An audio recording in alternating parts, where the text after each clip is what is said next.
Protesters gathered last week to demand the release of a local immigrant rights activist currently detained in Georgia. Eduardo Samaniego, a former Hampshire College student, was arrested in October and has been detained because of his status as an undocumented immigrant in his home state where he had recently returned to live. Activists with the Pioneer Valley Workers Center, Bookbinder-Goldstein and Hodaliz Borrayes, have both worked with Samaniego, and they recently spoke with me about his detention status. Eduardo is currently in Irwin County Detention Center in Ocilla, Georgia. He's been there since December 27th. He was moved there after he was denied his bond, which was a bond hearing that was given less than 24-hour notice to his lawyer and his family, which we see as being a tactic to try to disrupt any sort of organizing to support his case. We've seen this across the country that with immigrant rights leaders such as Eduardo, they really try to fast track it to prevent us from doing the organizing that will help to get him out. As I understand, that's one of the things that his lawyers might use moving forward to say, hey, look, there wasn't proper due process afforded to him. Yes, exactly. I mean, there's just been numerous, legal situations that we think are, might not have been done correctly, as well as human rights abuses, like in the detention centers, and so that's one tactic that we're trying to utilize to put pressure on them to release him. We also feel so thankful that our legislative delegation here in Massachusetts has been really supportive. At the federal level, right? Yes. Congressman Markey, Senator Warren. Yep, and Congressman McGovern have all been super supportive and are doing their best to call for his release. They've all met him personally. McGovern has sat on panels with Eduardo and was moved by his stories. Same with Markey. And that was prior to detention, right? This was all prior to detention, yeah. Let me bring you into the conversation as well. So you worked with Eduardo on a lot of youth initiatives, right? Yeah. When was the last time you had an opportunity to speak with him? Well, the last opportunity that I had was trying to organize with Holyoke people. And we were trying to make an appointment. And that was the last time when he turned off to Georgia. And it was the last time that I saw him too. We were trying to get an union with them, form a youth organizer. So that's all I can say. I saw him the last time. It was before this appointment that we're gonna get. We're gonna have meeting with them, and we don't because he left. And so that would have been several months ago. Mm-hmm. And I know that the Workers Center has tried to communicate with him, but have you had any direct communication with him? We have had some direct communication with him. He was able to call us when he was at the Robert A. Dayton Detention Center in Lovejoy. The first detention center he was transferred to after jail? Exactly. After he was in Cobb County jail when we paid his bond, so he wasn't able to pay a $27 cab fare, and the cab driver called the police on him, and then he got put to Cobb County, and then we paid the bond, and they had a 287G agreement, which means they operate as an agent of Immigration Customs Enforcement, which or ICE. Which allows for that transfer from jail to a higher detention facility. Exactly. So he, some of the GoFundMe money that was raised on his behalf, we were able to put some money into his commissary, which is how you're allowed to make phone calls out of the detention facility. And he was able to talk to our coworker, Margaret,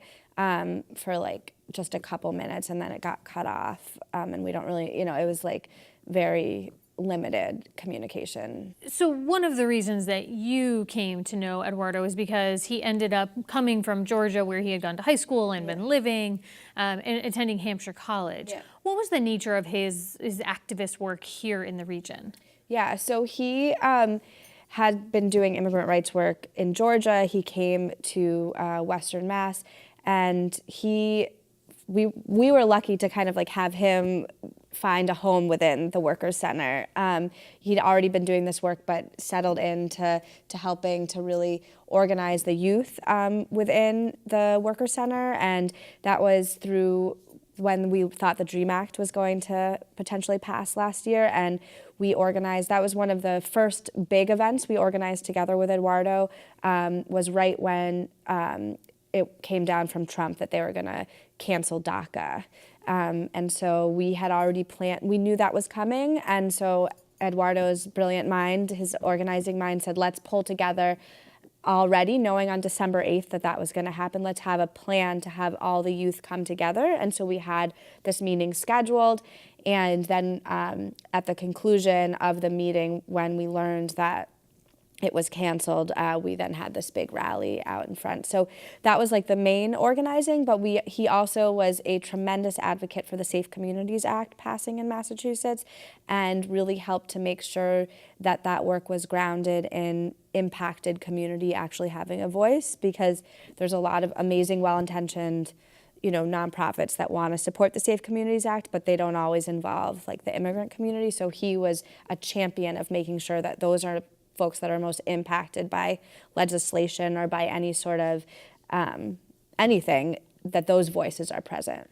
I could hear someone maybe watching this conversation saying, here's this person who's fighting for justice, fighting for what he believes in, legal rights for others, and yet he was here as an undocumented person in this country. He was here illegally. What would you say to them? I would say that no human being is illegal. Many of us, our ancestors came here as immigrants. The laws were very different for our family members. The only folks in my mind that are here legally are the indigenous and native peoples. We came to this country uninvited, and that the reality is that these borders are just lines that we've drawn, and especially Eduardo is Mexican, and we've stolen a lot of Mexican land, and I believe that he has every right to be here as I have a right to be here. He came here on a student visa, and he was seeking, as any one of our families would do, to better their life, better their education, and make a future for their families. So I think all of us are entitled to that. What do you hope is next for Eduardo?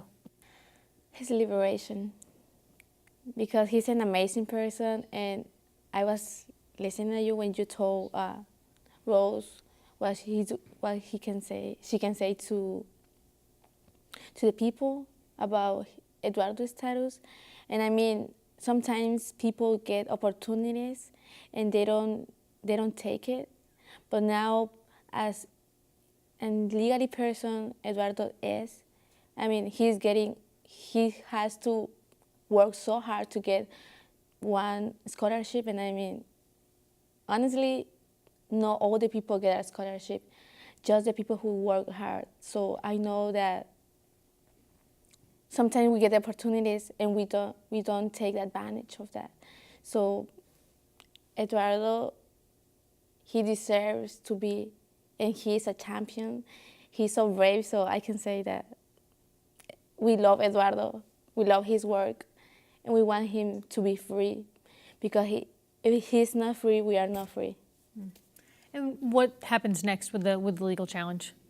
Well, luckily, we had a great criminal defense attorney who took on his case this week to make sure that we could wipe clean the charges for the 2775, and so that has all been now cleared. So he has no criminal charges. The fine of $27 was paid yesterday, so that's critical in being able to make sure that when he gets out, has no criminal charges for following the next steps. And what we're hoping for is for Georgia to do the right thing and to let him free. We know that here in Massachusetts, he would have been out weeks ago. Unfortunately, Georgia is one of the worst states to be caught up in the immigration system, and we believe that he should be set free and that we should follow other states in what they're doing to let folks be free. And we hope to have him transferred to Massachusetts, and that's what the call is.